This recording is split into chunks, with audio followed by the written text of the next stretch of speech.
한 독자로서 읽었는데요. 이제 좋은 작품은 뭐 새로운 깨달음이 있어서 진리성이 있어야 되고 보편성이 있으면 좋겠다. 근데 이거 내 얘기다 이렇게 그런 내용이 담겨 있어야 좋은 작품이고 또 읽을 때도 이제 그런 보편성이 있게 읽는 것 그것이 굉장히 중요합니다. 그런 게 있어야 이제 좋은 작품이죠. 우선 아마 그 한강에 가 있는가 하면 63빌딩 같아요.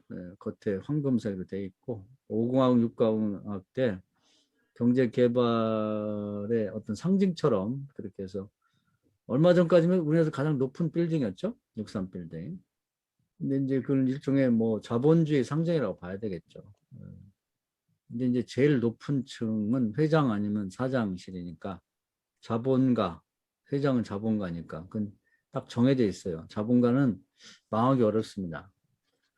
그리고 이제 지하에는 노동자를 대표하는 뭐 다시는 뭐 지상을 올라가기 어려운 그런 사람들은 딱 박혀 있죠. 그래서 자본주의는 그런 식으로 고정이 되어 있습니다. 그다음에 그 중간이 이제 문제인데 엘리베이터를 타고 올라갔다 내려갔다 하는 상징이 있습니다. 그건 뭐냐면 자본가로 갈 수도 있고 잘못하면 노동자로 떨어질 수 있는 그 사원이라는 게 그런 존재죠. 올라갔다 내려갔다 올라갈 수도 있고 내려갈 수도 있고 뭐 주식사 같은 거 잘해가지고 대박 나면 자기도 사업할 수 있으니까 자본가가 될 수 있고 그런 건데 자본주의 사회 속에 살고 있는 대부분의 사람들이 이제 그 엘리베이터 타고 올라갔다 내려갔다 하는 그 그룹입니다. 그 그룹인데 그 이 사람이 그 참 소재를 재밌게 택한 건 뭐냐면 어느 날 어느 시점에 시간과 어떤 장소에서 딱 멈출 때가 있는 거예요. 그 블랙홀처럼 그냥 앞이 온통 깜깜해지고 아무도 이 서로 만날 수 없는 그런 죽음의 공간, 블랙홀 같은 공간에 딱 갇히는 때가 있는 거예요. 근데 그게 주변 사람들은 다 정상적으로 살아가는데 나 혼자만 그렇게 되는 때가 있는 거죠. 그래서 가족도 있지만 가족 연락도 안 되고 바로 옆에 엘리베이터 바로 앞에 사람들이 있는데 내가 지금 어디 있는지도 몰라. 다들 거짓말 해가지고 뭐 자기 사무실에 나간 사람 없다고 해가지고 그런 그 죽음의 공간에 딱 갇히는 그런 때가 사람이 살다 보면 있다는 거예요. 그리고 그런 시간과 공간이라는 게 회사에도 있고 교회에도 있고 가정에도 존재하는 거죠, 그게.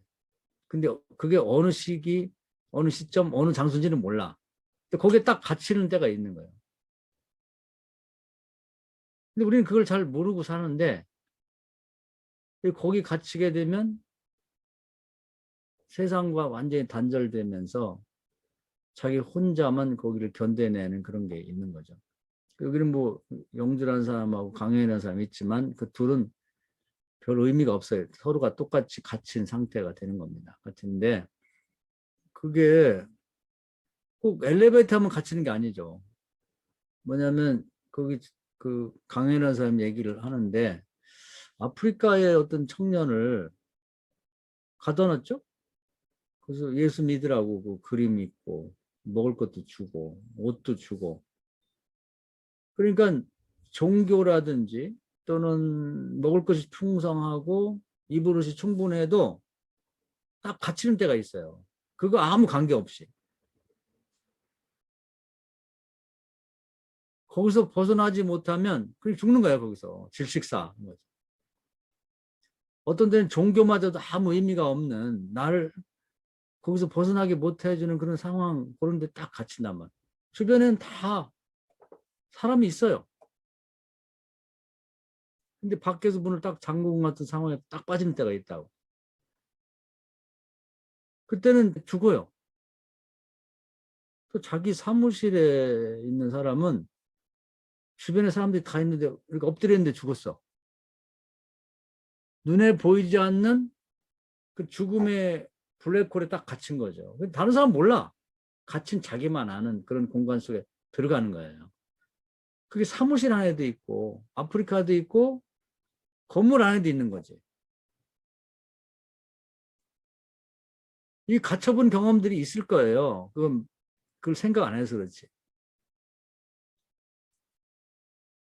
또 영주라고 하는 여자도 살아오는 과정 속에서 전기세도 낼 수 없는, 지금 사람들은 고급 승용차도 타고 웃고 뭐 덴트 다니고 뭐 좋은 집에 살고, 있는데 자기만의 공간 거기 딱 갇힌 거죠. 야, 이거 나 이제 죽겠다. 아니, 죽을 수가 있어요. 거기서 뭐라도 하지 않으면 죽는다. 그게 다 있습니다. 그리고 이 뭐 영철인 가는 사람도 갑자기 그 자기 동생들이 가르치고 해서 잘 해놨는데, 그 동생과 마누라의 얘기를 듣는 순간에 어떤 브레이크에 딱 갇힌 거예요. 모든 게 깜깜해진 거죠. 이게 뭐지? 그동안의 노력, 손가락 두 개를 없애가면서 동생을 가리시면 되겠지 하는 엘리베이터죠.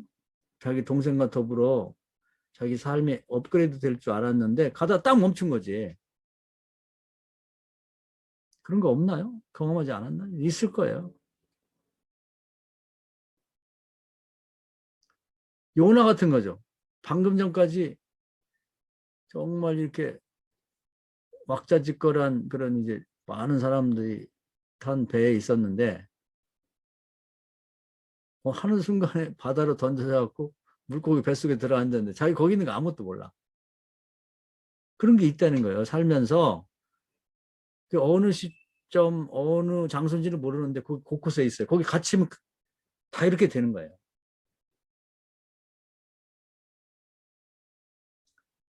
그럴 때 인간은 어떻게 하겠는가? 이제 그걸 이 작가가 생각해 본 겁니다.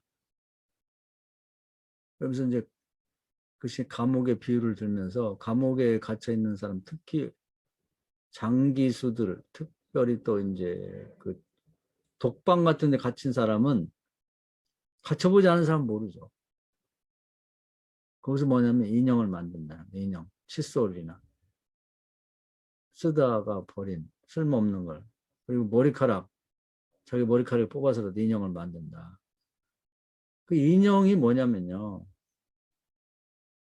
그러한 자기의 환경, 자기가 이렇게 죽음의 공간에 갇히는 그런 일이 있기 전에 가장 어린 시절의 행복을 생각을 하면서 그런 공간으로 순간 이동을 하는 겁니다. 그 인형은 애기들이 갖고 노는 거거든요. 그 시절은 뭐냐면 정말 엘리베이터를 타고 올라가다 내려갔다 자본가와 뭐 노동자 사이 그럴 필요 없이 엄마 젖 먹고 아버지 등에 자던 그 시절, 손에는 인형만 갖고 있던 아무런 걱정과 염려가 없던 가장 행복한 시절을 생각하며 그 시간으로 돌아가는 거죠. 그 성공한 사람은 살아남는 거고 그걸 성공하지 못한 사람, 그 사람은 질식사하고 죽는 거예요. 그 인형 만들기라는 게 이제 인형인데 이게 이제 사람마다 다 다릅니다. 영태라는 사람이 그렇게 다른 사람들과 다르게 이렇게 뭐 끝까지 이 투쟁을 하자고 하는 이유는 그가 어릴 때 막 꿈도 많고 뭐 대학실 같은데 뭐 국가를 상대로 뭐 데모하고 뭐 이런 것처럼, 아니면 고등학생 중학생 때 좋아요. 다른 사람에게 가진 자와 뭐 지위 있는 자를 향해서 마음껏 외칠 수 있던 그 시대로 돌아가서 그것이 일종의 인형 만들기 일처럼 그런 과거의 자기 시대로 돌아가는 행위입니다. 그거 안 하면 그 사람 그냥 죽었을 거예요. 자기 동생하고 그 제수 씨한테 그런 일을 당했을 때 그 순간에 딱 갇혔거든요, 이게. 근데 그걸 누가 알겠어요? 자기만 아는 공간에 갇힌 거예요. 우리가 들어도 답답하잖아요. 저런 죽일 놈 이렇게 되는데. 이 탈출구를 발견한 겁니다. 그 마음껏 하나도 두려워하지 않고 마음껏 소리치고 외칠 수 있던 그 시대, 그 시절. 요나 얘기를 했습니다만은 요나가 뭐 여러 가지 있었죠. 니네가 뭐 우리를 미워하고 뭐 그러니까 뭐 가지 말까 갈까 다시로 갈까 그런 거 말고 원래 그런 거 없이 막 처음 시작했던 순수한 선지자가 막 됐을 때 그 시대로 돌아가면서 살아나는 거죠. 인형 말기. 그러니까 본래의 자리로 돌아가는 거, 그 인형 만들기예요. 김수영이라는 이제 훌륭한 시인이 있습니다. 그 사람이 시를 쓰다가 어느 날 꽉 막힌 거예요. 죽음의 공간에 갇혔어요. 생각도 안 나고 시 한 줄도 쓸 수 없고 백지 앞에서 그냥 온통 설맹, 그냥 세상이 다 하얗게 변해버린 그런 그 눈밭에서 그냥 햇빛 앞에 있을 때 설맹이라거든요. 그냥 눈이 멀어버린 거지. 그런 상태가 돼버렸을 때 뭘 했냐면 인형 만들기, 그 사람은 그 순수한 어린 시절 막 그 시에 대해서 막 감성이 예민하고 막 시작할 때 꿈꾸던 시절을 생각하면서 생리를 뽑았어요. 매일 하나씩. 어린 시절 그 이빨 뽑아가지고 저 지붕에 던지던, 끔찍하죠. 그 시절로 돌아가 보고 싶은 거예요. 이 죽음의 공간에 갇혔을 때. 그 밖에 사람들 생각이 이해할 수가 없죠. 여기 강연이라는 사람, 영주라는 사람이 그 죽음의 공간에 동시에 갇혀서 이 사람은 처자식도 있잖아요. 그런데 서로 이런 성관계도 갖고 이렇게 된 이유는 뭐냐면 여기서 죽을 수도 있잖아.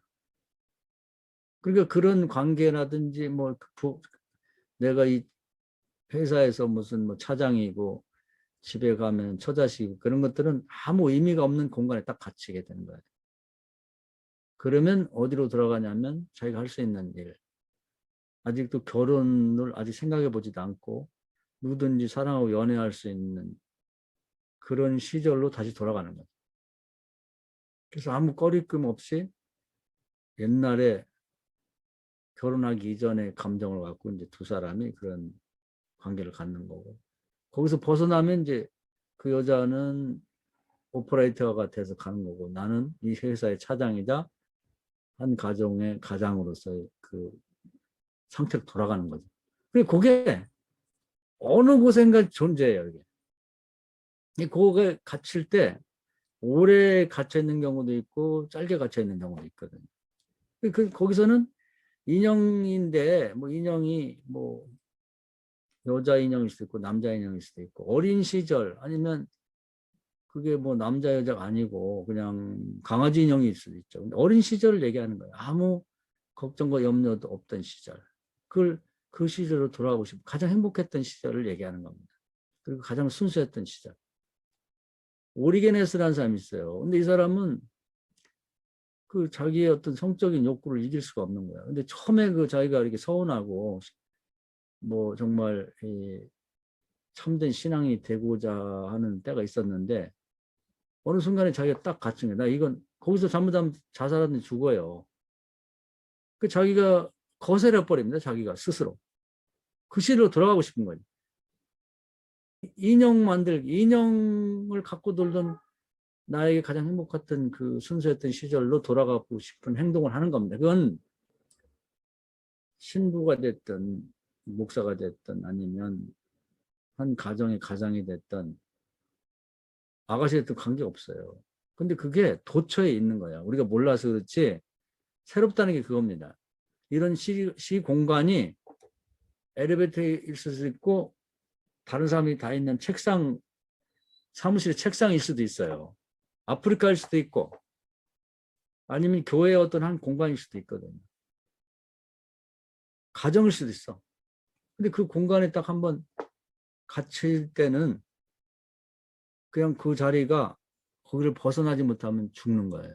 그냥 질식사하든지 거기서 그냥 순간에 그냥 죽어버리는 거죠. 그 돌연사가 그런 공간이 널려 있다고. 여기 저기 여기 저기. 그럼 마치 그 블랙홀에 사로잡히듯이 딱 잡혀버리면 거기서 벗어날 수 없는 거예요. 그리고 기가 막힌 건 뭐냐면 바로 옆에 사람이 있는데 몰라요. 바로 옆에도 있는데 그 책상에 죽은 사람이 대표적인 예죠. 그 사람이 지금 갇혀 있는데 옆에 사람은 자는 줄 알아. 그런 공간이 세상에 존재한다는 겁니다. 그런데 갇힌 사람도 있다는 거예요. 근데 거기에 갇힌 사람은 무슨 짓이든지 해서 여기를 벗어나려고 하는데 대부분은 그 견딜 수 없는 상황에서 인형 만들기. 좀 자기가 유년 시절에 가장 행복했던, 그때는 뭐 노동자도 아니고 자본가도 아니고, 그때는 뭐 아직 결혼도 안 했고 가장 순수했고 그랬던 시절로 되돌아가서 거기서부터 다시 뭔가를 시작해야 되겠다는 그걸로 돌아가는 행위. 그것이 인형 만들기가 되는 거죠. 지금 뭐 우리 목사님들이 다 멀쩡하게 있지만 아마 살아오면서 어느 시점 어느 상황에서는 자식도 뭐 가족도 뭐 교회고 뭐 하나님 다 필요 없고 그냥 무덤 속에 있는 것 같은, 차라리 죽었으면 좋겠다. 아니 나는 죽었다는 그런 어떤 시공간에 갇혀 있던 경험이 있을 거예요. 굉장히 위험하죠. 다 세상으로부터 던져져서 나 혼자만이 물고기 뱃속 같은 데 딱 갇혀 있는 경험. 숨이 막히고 누구하고 뭐 얘기할 수도 없고 통화할 수도 없고 완전히 나 혼자 고립된 그 죽음의 경험이 있다는 거죠. 그게 아마 그거 없는 사람도 있을라나? 다 있을 것 같은데 그걸 모르고 지내서 그렇지.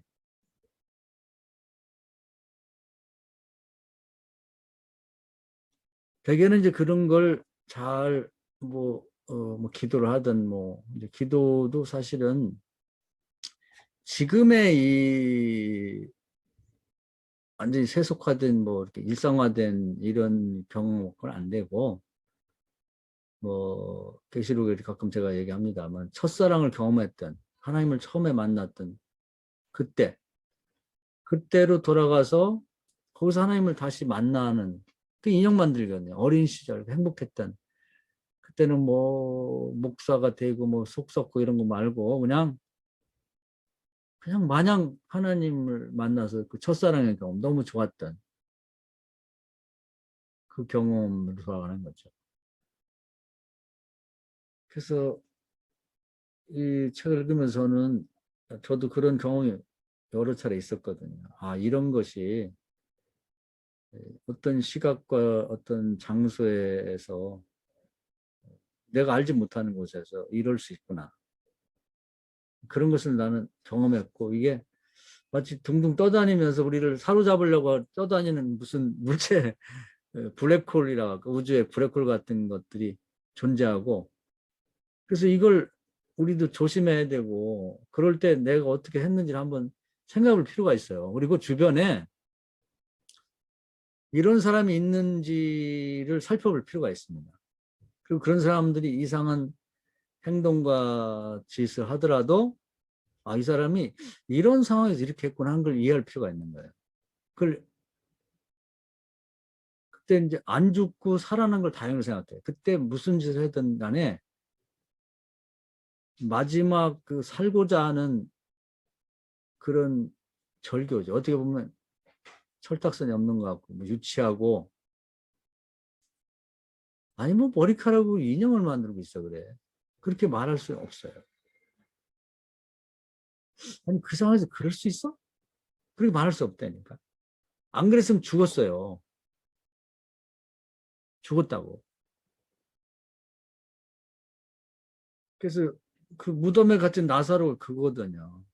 주님과 살려야 되는데 어쩌면 목회도 그런 건지 몰라. 그런 걸 좀 영적인 감각으로 알아내서 그걸 살려야죠. 그걸 살리는 거죠. 아니 그 엘리베이터에서 지금 애기 아빠가 부인도 있고 그게 돼? 그렇게 하면 안 돼. 그렇게 생각하면 돼. 아니 네가 아직도 시집도 가야 되고 그런 사람이 그런 바에 나가면 되겠어? 그렇게 생각하면 안 되는 거야. 안 그랬으면 죽었다니까. 그래서 작가가 우리가 그런 게 있다는 걸 뭐 그냥 막연히 경험했던 것을 딱 드러내서 보여주고 새롭게 보여주고 도드라지게 했다는 면에서 훌륭한 거죠. 이 책이 굉장히 깊은 걸 얘기해주고 있어요. 보편성이 있어요. 저도 그런 걸 경험했거든요. 아마 목사님들도 이제 경험해 왔을 것이고, 근데 다행히 잘 그걸 이렇게 무슨 짓을 했는지 여러분이 한번 뒤돌아보면은 굉장히 유치한 짓을 하든지 뭐 했을 거예요. 생각으로든 뭐든. 뭐 첫사랑의 경험을 생각한다든지. 뭐 하여튼 뭔지는 모르겠지만 남이 알면 창피할 정도의 어떤 짓을 통해서 벗어났을 거예요. 그러면 되짚어 보시라고. 그리고 앞으로 살아가면서 어느 시점, 어느 장소에서 또 갇힐 수가 있어요. 마치 뭔가 검은 구름이나 뭔가 어둠의 세력이 와서 나를 확 감싸갖고 바로 옆에서 가는 사람도 모르게 보자기를 뒤집어 씌우듯이 그런 게 있다니까. 거기에 갇힐 가능성이 굉장히 많아요. 그때는 어떤 유년 시절에 가장 행복했던 그 초심, 첫사랑 그쪽으로 돌아가면서 이제 벗어날 수가 있는데, 아니 멀쩡한 이빨을 빼는 김수영은 뭐예요? 자기 스스로 거절하는 오리개는 뭐지? 아니 멀쩡히 애기 아빠하고 이 아가씨하고 이게 무슨 짓이지? 그렇게 생각해서는 이 문제를 이해할 수 없고 벗어날 수 없다는 겁니다. 그때 그렇게 안 했더라면 그냥 죽었죠. 그냥 그렇게 보면 됩니다. 그냥 거기서 온통 깜깜한, 뭐 어디를 봐도 다 깜깜해버린, 바로 옆에 사람이 지나가면서 모르는 그런 상황에서 그냥 죽었네? 이렇게 죽었을 거라는 것이죠. 그런 점을 우리가 보여주고 있다. 이건 여기 있는 우리들 모두, 세상을 사는 사람 모두가 살아가면서 평생 몇 번은 경험할 수밖에 없는, 근데 그때 벗어난 것들은 어떻게 벗어난지를 되짚어 보면 수치스럽고, 아유 그게 뭐였지, 이렇게 생각할 수밖에 없는 방식을 통해 가는데, 그건 왜 그러냐, 이런 일이 벌어지기 이전에 가장 행복했고 가장 자신감 있었고 가장 순수했던 그 시절로 돌아가서 거기서부터 다시 시작해보고 싶은, 그것 때문에 그게 된 것이다. 그것이 유년 시절 그 인형 만들기, 인형 갖고 다닐 때는 딱 정해져 있어요. 뭐 큰애들이 갖고 다니나 서너 살까지. 그때는 뭐 아무 걱정 없잖아요. 그때는 노동자로도 뭐 자본가로도 뭐 누구한테 뭐 강요받거나 뭐 의무가 없이 그냥 자고 싶으면 재워주고 먹고 싶으면 먹여주고, 그때 인형을 들고 다니는 시절, 그 시절을 통해서 벗어나고자 하는 몸부림했다, 이렇게 볼 수가 있는 것입니다. 여기까지 말씀드리겠습니다. 박수 한번 합시다.